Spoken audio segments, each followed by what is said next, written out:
Register చేయించుకుంటేనే తెలుస్తుంది, జనాభా లెక్కల వల్లనే రిజిస్ట్రేషన్ తెలిసేది.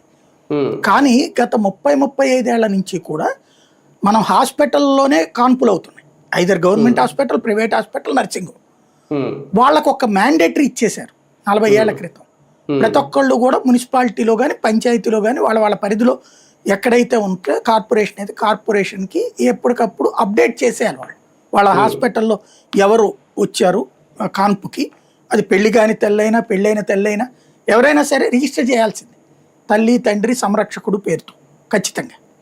ఇట్లాగా ఏళ్ల తరబడి సాగిపోయింది.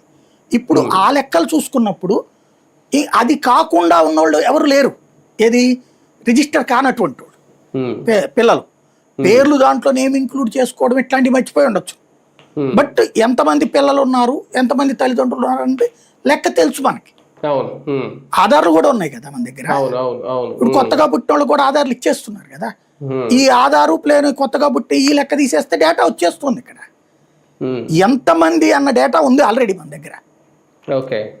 ఎవరెవరు అన్నదే లిస్ట్ లో రాస్తారు. అందులో బీసీనా ఓసీనా ఇదే రాసేది పేర్లు డీటెయిల్స్ అవి కూడా యాక్చువల్ గా అయితే ఆధార్తో ఉన్నాయి, లేదా మన దగ్గర చెప్పుకున్నట్టు సచివాలయాల్లో ఆల్రెడీ డేటానే ఉంది ఇంకా. కాబట్టి పెద్ద ప్రాబ్లం ఏం లేదు, ఆల్రెడీ తెలుసు అందరికీ కూడా. అదేమంటారంటే శంఖంలో పోస్తే తీర్థం అంటారు కదా, జనాభా లెక్కలని రిజిస్టర్లో రాయడానికి మించి ఏం లేదు. కాబట్టి ఆ ఉన్న లెక్కల ప్రకారం ఇప్పుడున్న మన జనాభా లెక్క చూసుకుంటే పెరుగుదలలో దారుణ తరుగుదల అయింది. దానివల్ల ఉన్న సీట్లు కోల్పోయే పరిస్థితిలోకి వచ్చాం మనం ఇప్పుడు.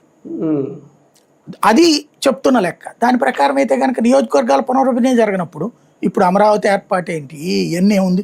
అమరావతి నాకు తెలిసి అసెంబ్లీ నియోజకవర్గం సులభమే. తాడికొండ నియోజకవర్గం పేరు మారిస్తే అమరావతి అవుతుంది, అంత మించి ఉంది. ఇప్పుడు అమరావతి ప్రాంతానికి తాడికొండ నియోజకవర్గం కదా సార్, నిజంగా పేరు మార్చుకోవచ్చు. సీట్లు తగ్గుతాయనేది ఒక లాజికల్ ఎస్టిమేషన్ అయినా రేపు